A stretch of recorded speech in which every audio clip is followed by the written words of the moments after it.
I've always wanted. What we were going to talk about today is bear hunting because it's that time of year, right? Or it's almost that time of year for us, I heard robins when I pulled up to your house. I've been hearing them down at my right? house by the river, and that always gets me excited when I Oh, start hearing and seeing robins. Like springtime, bear season, exactly. turkey season. I cannot shed wait. hunting. Yeah, shed hunting. I always struggle between the bear hunting and the shed hunting because I love to do both, and something's got to give at that April 15th for us here. April 15th opening for bear. Yeah. So some of the draws are open April 1st. Right. So, by the way, did you draw that tag? No. So Daryl put in for a limited draw. Is it an any weapon tag? Yeah, I believe so. There's no baiting, no dogs. It's spring hunt. It starts I think April 1st if I remember right till the end of May, and I didn't draw again. But I've drawn it, and lots of bears, lots of fun. But we're really fortunate because even though I didn't draw, we can still go bear hunting. Exactly. There's plenty of places to go get one bear. Some units in Idaho even have two bears. And I know, for even like non-residents, it's not super expensive because we got a lot of bears.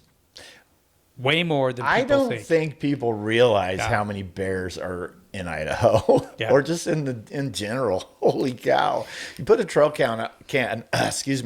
a trail cam out on a bait site and see how many bears you get just off that one site. It's unbelievable. I remember about, and I don't get too far off subject, but I remember years ago when they were trying to stop spring bear hunting. Do you remember that? I do. And so that year, this is before I used trail cameras, because for years it was like flip of the coin. You just hope they come in when you're there, Exactly. I did that for a long time. Yeah. But I remember they were trying to stop it. It was my birthday, which is June 1st or June 2nd. And I had to go to the courthouse and change my driver's license. And there was a gal out there with her paper trying to get signatures to stop bear hunting. Oh, boy. So I went in there, and I thought she was hitting people as they come out. She was hitting them up.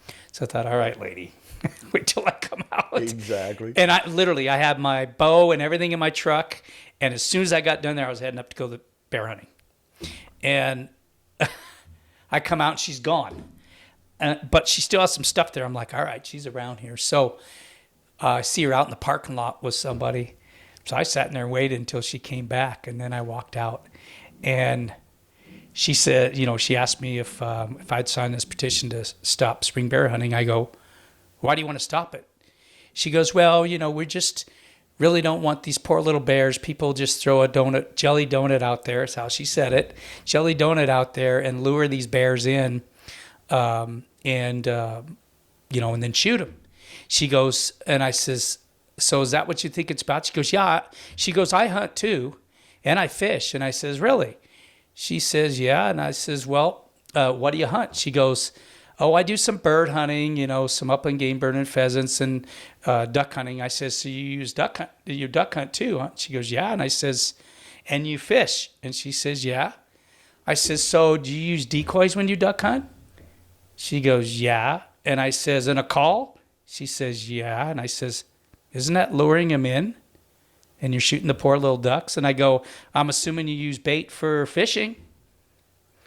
And she goes, I can just see we're not going to agree. I says, no, exactly right, until you understand it. And then I went on to tell her, I said, in fact, that year, I had 3 baits. And I hunted quite a bit. Never saw a bear all season. And just because you put a jelly donut out. Right.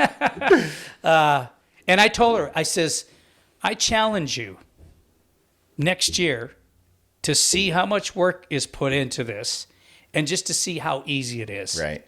I said, there's so many more bears out there than most people think. And granted, like I said, this is before I used trail cam.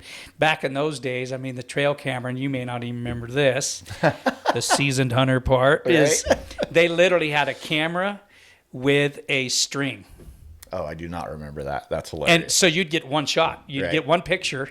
Wow. And hope that it was even what you're trying to get a picture of. Then you'd have to go set it again. There was a little pin. How funny. It'd pull out. Yeah. So that was the first trail cameras. That is a true seasoned hunter right there. Yeah. So, But yeah, it's exciting this time of year, and starting to kind of bump up the little workouts, and I'm Right. sure you are too. Getting out there and Yeah. exercising. Yeah, exactly. That's honestly when I first started shed hunting. That's why I Yeah. started, is to get that for the exercise. And I totally can see that. I know a lot of guys use it as that. Yeah. That's good. I think That's I did really about good. 12 miles yesterday. Oh wow. And yeah, I mean, it's with a pack on. Yeah. It's hard to get that kind of exercise. Sure. Yeah. And that's awesome. Yeah, Not to get off subject too much, but I just got just this last little bit over a week ago. I bought one of those Outdoorsman Atlas. Have you seen those before? you talked to me about it a little bit, and I don't know if I've seen that one. I've seen that style before. They're pretty I think badass. It's really cool. So you got your pack frame, and then they've got it's the same diameter as like a regular bar that you put plates on, and it's got a clamp on it. You can put up to like a couple plates, whether they're 45s or 25s or 100 pounds, whatever. But it mounts right on their pack frame. So you still got the full effect of a pack frame, which I do have one of their packs. It's one of the packs I got. So I was really excited to get that from them. And Super cool. yeah. And the cool thing about it is you can just add, another plate, start out with 10 pounds or so. Right. But And that's okay, right? Yeah, I live close. I got that grade close to my house, Exactly. so it's a good place to. Yeah. And I just think I just found me another llama, so I'll be getting. Yeah, it and I think, and we haven't talked about this yet, but I would like to do a whole podcast talking about llamas, and I think that's going to help extend season hunters hunting Yeah. for years. Yeah, But- for sure.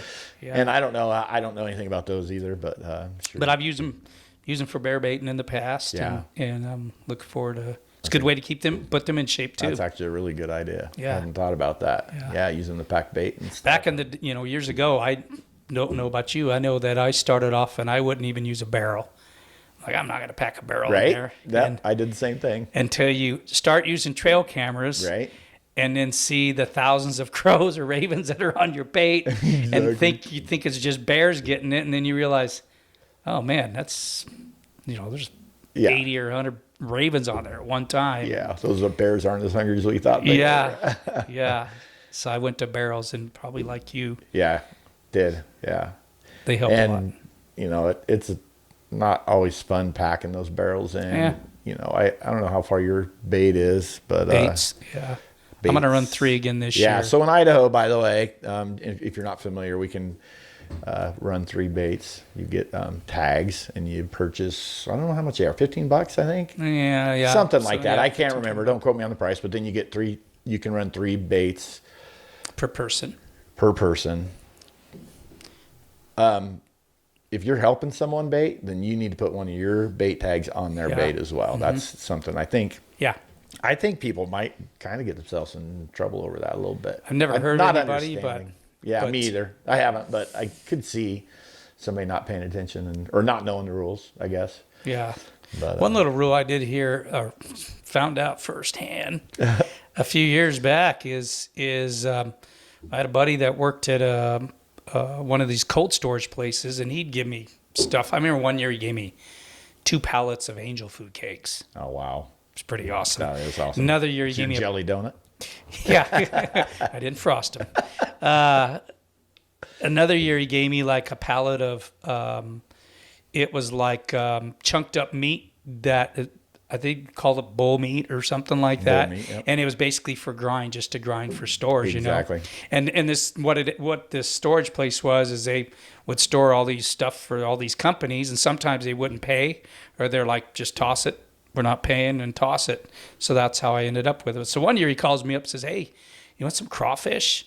And I know some guys who use carp and stuff like that. Right. I've never been a big fan just because, I've heard how smelly it gets, and Yeah, I tried a carp one time. did it not work? It was like the bear literally ate everything but that. I do know a guy who like fermented some in a bucket to the point that the lid was like bubbling. Oh my goodness. And then he strapped it to the back of his fat wheel bike, Yep. and the lid blew off. Oh no. So he said he's in his underwear driving home. I can only imagine what that smelled like. But anyway, these crawdads, I said, maybe I'll take a couple cases and try them. Here again, it really is smart to check every regulation. I was not aware that it was considered a game fish. Yep. Didn't know that. Yep. And they were farm raised. It's not like they went Right. out to the local canal. Doesn't matter. It doesn't matter. And fishing game officer got a hold of me about it, and I was pretty fortunate that he didn't write me up, and I told him where I got him from, and I could vouch for it, and legally I think he could have still wrote me up, but he probably saw that I know ignorance of the law isn't Nope. an excuse. No but excuse, Daryl. yeah. Shame on you. I know, but something just make sure. I know we've done it long enough now that I pretty much know what I can do and can't do. Watching your roads and all that, make sure you're not going to one that's closed. Exactly. Which now I know they made a law; they don't have to have it marked. Yeah, I heard. Yeah. Yeah. So I know some people have gotten in trouble for that. Is that right? Yeah. Yeah. Yeah. Got to pay attention. It's tough, but I guess ultimately it's on us to make sure we're doing everything right.